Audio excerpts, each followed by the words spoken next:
Hi friends, எல்லாம் நல்லா இருக்கிறீங்களா? ஓம் ஸ்ரீ சாய்ராம், ஓம் ஸ்ரீ சாய்ராம், ஓம் ஸ்ரீ சாய்ராம். நம் சாயன்பர்கள் அனைவருக்கும் வணக்கம். நம்ம சேனலில் இப்போ தான் நீங்கள் ஃபஸ்ட் டைம் வீடியோ பார்க்குறவங்களா இருந்தீங்கன்னா சப்ஸ்கிரைப் பண்ணிடுங்க. சப்ஸ்கிரைப் பண்ணிவிட்டு பெல் பட்டனை கிளிக் பண்ணி ஆளுங்கிற ஆப்ஷன் கொடுத்துருங்க. அப்போ தான் நான் போடுற பதிவு உங்களுக்கு உடனுக்குடன் நோட்டிஃபிகேஷனில் வரும்.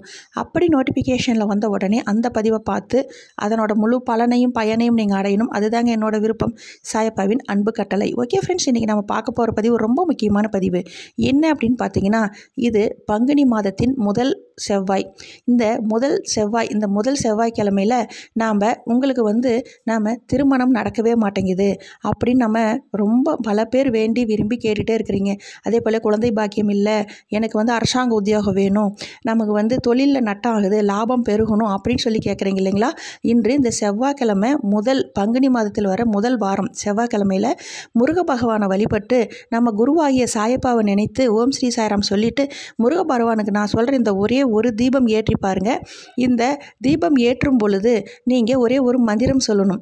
இந்த தீபம் ஏற்றுறதுக்குன்னு ஒரு முறை இருக்குங்க. என்ன அப்படின்னு பார்க்கும் பொழுது செவ்வாய்க்கிழமை அப்படிங்கும்போது செவ்வாய் ஓரையில் தீபம் ஏற்றுனீங்கன்னா அவங்களுக்கு ரொம்ப சிறப்பு. ஓரை அப்படிங்கிறது என்னன்னு கேட்டிங்கன்னா, காலையில் 6 to 7, மதியம் 1 மணிலேருந்து 2 மணி, இரவு 8 to 9.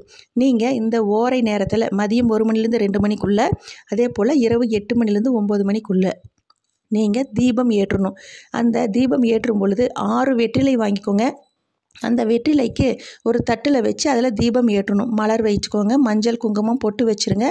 அதே போல் அந்த தீபம் ஏற்றும் பொழுது நீங்கள் மனதார வேண்டிக்கோங்க. எனக்கு திருமணம் நடக்கணும், குழந்தை பாக்கியம் இல்லை, அரசாங்க உத்தியோகம் வேணும், எனக்கு நல்ல வேலை கிடைக்கணும், படிப்பில் நல்லா நான் முதலிடத்தில் வரணும், அதே போல் என் கடன் அடையணும், செல்வம் பல மடங்கு பெருகணும் அப்படின்னு சொல்லி வேண்டிட்டு, அதே போல் அப்போது நீங்கள் நம்ம ஃபஸ்ட்டு எடுத்தோன்னே முதல் கடவுள் விநாயகரை வேண்டிட்டு அதுக்கப்புறம் நம்மளுடைய குரு நம்ம சாயப்பாவை ஓம் ஸ்ரீ சாய்ராம், ஓம் ஸ்ரீ சாய்ராம், ஓம் ஸ்ரீ சாய்ராம் சொல்லிட்டு தீபம் ஏற்றும் பொழுது ஓம் ஸ்ரீ லக்ஷ்மி நாராயண நம, ஓம் ஸ்ரீ லக்ஷ்மி நாராயண நம, ஓம் ஸ்ரீ லக்ஷ்மி நாராயண நம அப்படின்றத நீங்கள் சொல்லணும்.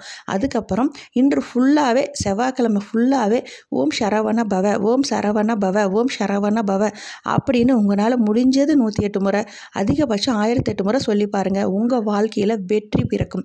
ஓகே ஃப்ரெண்ட்ஸ், இதே போல் கடைப்பிடிங்கள். அப்படி நீங்கள் கடைப்பிடித்தால் உங்கள் வாழ்வில் இனி அனைத்தும் வெற்றியே.